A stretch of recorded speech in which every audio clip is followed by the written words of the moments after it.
Night Trap, Mortal Kombat, Hot Coffee.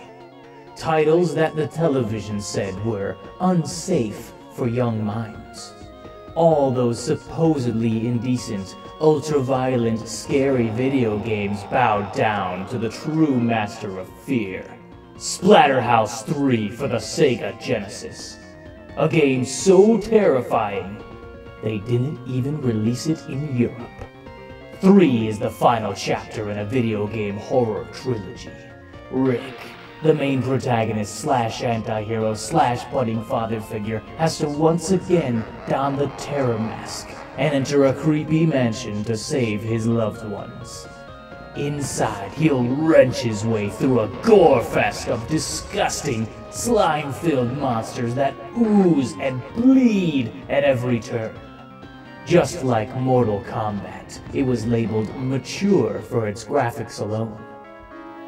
But that's not what makes Splatterhouse 3 the most terrifying, insane 16-bit game of all time. It's the timer that really puts the fear into you!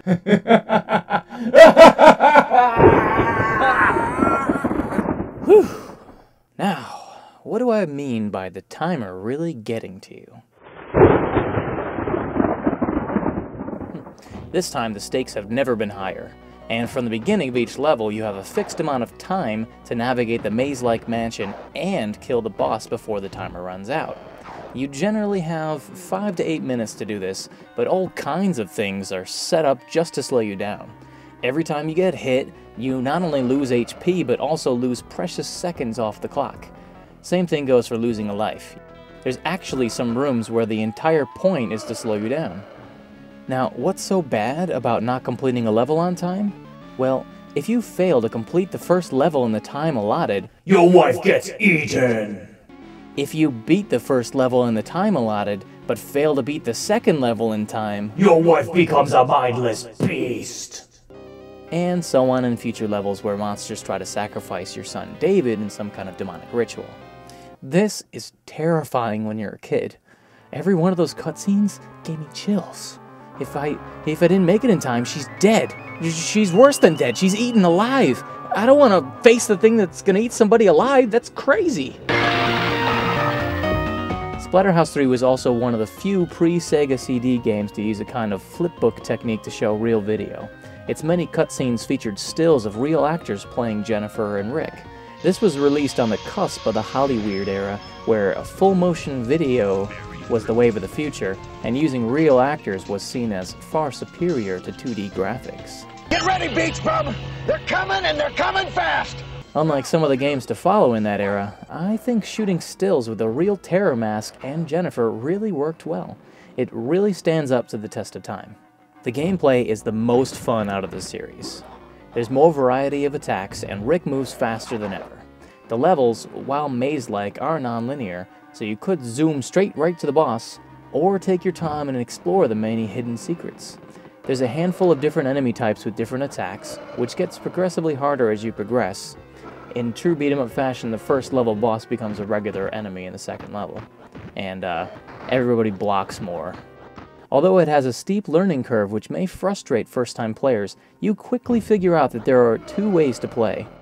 Now, you could try to go through the game punching, headbutting, and throwing monsters like a typical beat-em-up, but you'll instantly find out that that is a slow road to nowhere. You'll wind up getting hit, and any kind of damage knocks Rick to the floor, wasting precious seconds off the timer.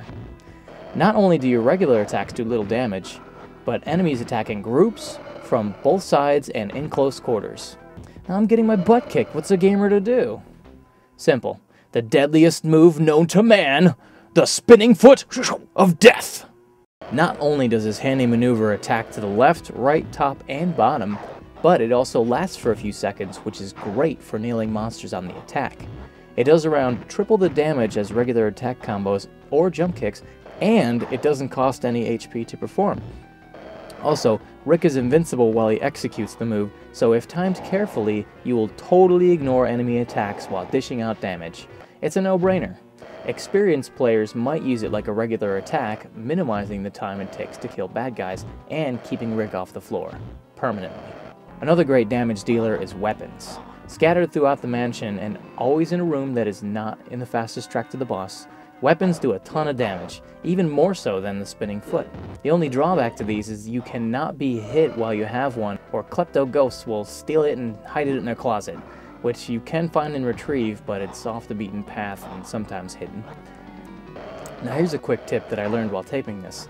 The giant boreworm boss is pretty hard to take out in the time limit, even with the spinning foot, unless you find the cleaver and hack your way to the fight.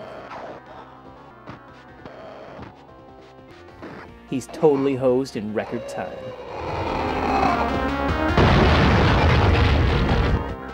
Last thing, picking up power orbs charges your super meter. One press of the A button transforms you into Monster Rick, whose regular attacks do massive damage. He also performs a Zangief-style spinning pile driver and a guts explosion, which is like a bigger, badder spinning foot of death. Only problem, when your meter runs out, or you kill all the monsters in the room, you revert to normal Rick and have to power up your meter all over again. So, depending on how you do, if you beat the clock or let your family be murdered, the game has 5 different endings. And thank goodness for passwords, because even with continues, you may be too frustrated to go on in one sitting.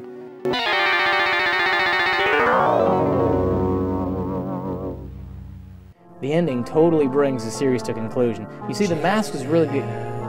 What was that noise? Chad, put the mask on. I can make your muscles expand. Hey, mask. Consider this a divorce! In conclusion, buy this game. When it comes out for the Virtual Console or Xbox Live Arcade, get it. You won't be disappointed. My final judgment? B+. One of the best original titles on the Sega Genesis and a great send-off for the series. This has been Chad Williams, filling in for Sasha 9. Get better soon, Lee!